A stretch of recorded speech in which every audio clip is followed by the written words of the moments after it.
تحریک لبیک پاکستان کے سربراہ امیر المجاہدین علامہ خادم حسین رضوی نے اپنی زندگی کے شب و روز کیسے گزارے؟ پاکستانی تاریخ کا ایک ایسا مولوی کہ جس کا جنازہ اٹھایا گیا تو لاکھوں کروڑوں افراد کا جمع غفیر امڈ آیا۔ کیا آپ جانتے ہیں کہ علامہ خادم حسین رضوی کو سرکاری ملازمت سے کیوں نکالا گیا؟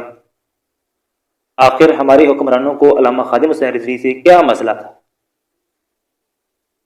تو دوستو، آج کی اس ویڈیو میں ہم ویر چیئر پر بیٹھ کر اقتدار کے مسند نشینوں کو للکارنے والے مذہبی اور سیاسی رہنما علامہ خادم حسین رضوی کی زندگی کے اہم حقائق پر روشنی ڈالیں گے۔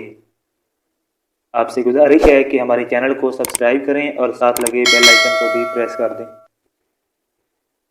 علامہ خادم حسین رضوی 22 جون 1966 کو اٹک کی تحصیل پنڈی گیب کے نوائی گاؤں نکاتوت میں پیدا ہوئے۔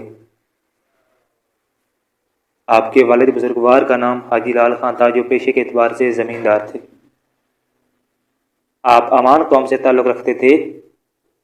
یاد رہے، آوان قوم کا شجرہ نسب شیر خدا حضرت علی المرتضیٰ رضی اللہ عنہ سے جا ملتا ہے۔ آپ نے جلم اور دینہ کے مدرسوں سے حفظ قرآن اور تجوید کی تعلیم حاصل کی۔ 1978 میں علامہ خادم حسین رضوی لاہور آئے اور جامعہ نظامیہ میں درس نظامی کی تعلیم حاصل کرنے لگے۔ تعلیم مکمل کر لینے کے بعد داتا دربار سے متصل پیر مکی مسجد میں امامت و خطابت کے فرائض سر انجام دیتے رہے۔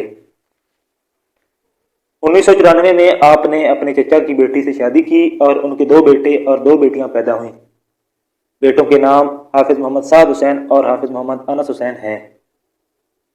آپ کے دل میں عشق رسالت مآب صلی اللہ علیہ وآلہ وسلم کوٹ کوٹ کر بھرا ہوا تھا۔ آپ نے تحریک فدایان ختم نبوت کے نام سے ایک جماعت بنائی اور ختم نبوت و ناموس رسالت صلی اللہ علیہ وآلہ وسلم کا علم بلند کیا۔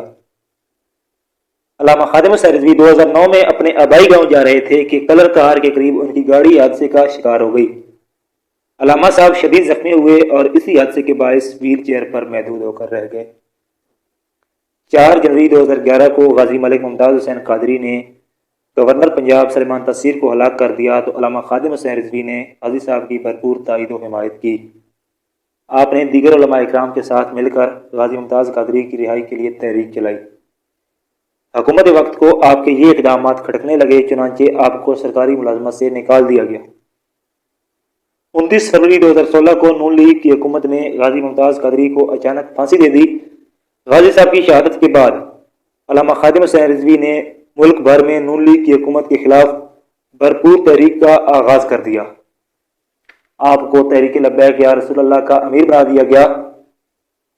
نومبر 2017 میں جب نون لیگ کی حکومت نے ختم نبوت حلف نامے میں تبدیلی کی تو علامہ خادم حسین رضوی نے فیض آباد انٹرچینج پر طویل دھرنا دیا۔ آخر نون لیگ کی حکومت نے ختم نبوت حلف نامے میں تبدیلی کو واپس لے لیا اور وفاقی وزیر قانون زاہد حامد سے بھی استعفیٰ لے لیا۔ علامہ خادم حسین رضوی کے نام سے سوشل میڈیا پر بنائے گئے اکاؤنٹس حکومت کی طرف سے بار بار بین کیے جاتے رہے۔ 2018 کے عام انتخابات میں علامہ خادم حسین رضوی کی سیاسی جماعت تحریک لبیک پاکستان نے حیرت انگیز کامیابی حاصل کی، جس سے بڑی بڑی سیاسی جماعتوں کے اوسان خطا ہو گئے۔ 2018 کے عام انتخابات میں ٹی ایل پی پاکستان کی چوتھی جبکہ صوبہ پنجاب کی تیسری بڑی سیاسی جماعت بن کر ابھری۔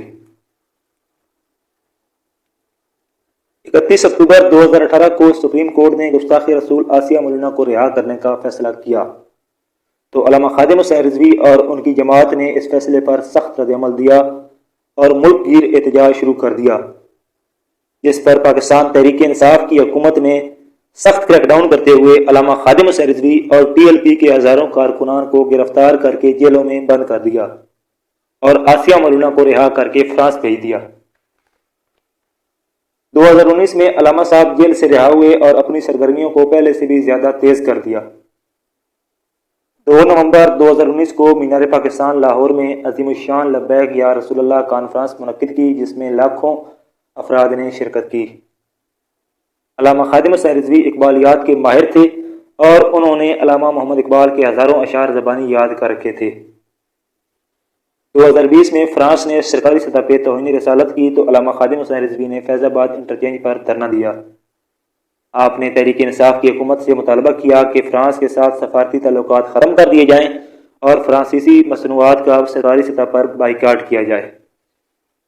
عمران خان کی حکومت نے ان مطالبات کو وقتی طور پر تسلیم کر لیا اور عمل درآمد کے لیے ٹی ایل پی کے ساتھ ایک معاہدہ کیا، مگر آپ کو معلوم ہوگا کہ بعد میں پی ٹی آئی حکومت اس معاہدے سے پھر گئی اور اپریل 2021 میں ٹی ایل پی کے خلاف سخت کریک ڈاؤن کیا گیا۔ دھرنے کے دوران علامہ خادم حسین رضوی کی طبیعت ناساز تھی۔ پھر دھرنے سے واپسی کے بعد ان کی طبیعت اچانک زیادہ خراب ہو گئی۔ انہیں شیخ زاید اسپتال لایا گیا، جہاں 19 نومبر 2020 کو 53 سال کی عمر میں وہ اپنے خالق حقیقی سے جا ملے۔ انا للہ و انا الیہ راجعون۔ علامہ خادم حسین رضوی کا نماز جنازہ مینار پاکستان لاہور میں ادا کیا گیا۔ یہ تاریخ کا سب سے بڑا جنازہ تھا۔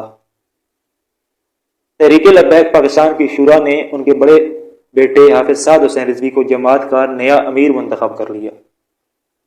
علامہ خادم حسین رضوی نے اپنی ساری زندگی ختم نبوت و ناموس رسالت صلی اللہ علیہ وآلہ وسلم کے تحفظ کے لیے جدوجہد کرتے ہوئے گزار دی۔ انہیں کئی بار بڑی بڑی آفرز بھی ہوئیں، مگر انہوں نے ہر قسم کی آفرز کو ٹھکرا دیا اور ختم نبوت و ناموس رسالت صلی اللہ علیہ وآلہ وسلم پر کوئی کمپرومائز نہ کیا۔ وہ ایک سچے عاشق رسول تھے۔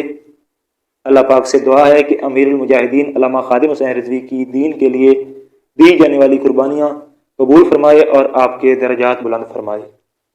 اللہ تعالیٰ آپ کے چاہنے والوں کی خیر فرمائے اور آپ کے مشن سے تا دم مرگ مخلص رکھے۔ اگر آپ کو یہ ویڈیو پسند آئی ہو تو اس ویڈیو کو لائک اور شیئر کریں اور ہمارے چینل کو ضرور سبسکرائب کریں اور ساتھ لگے بیل آئیکن کو بھی دبا دیں۔ اگر آپ امیر المومنین ملا محمد عمر مجاہد اور ٹی ایل پی کے موجودہ امیر حافظ سعد حسین رضوی کی بایوگرافی ویڈیو دیکھنا چاہتے ہیں تو ہمارے چینل کی پلے لسٹ پر کلک کریں۔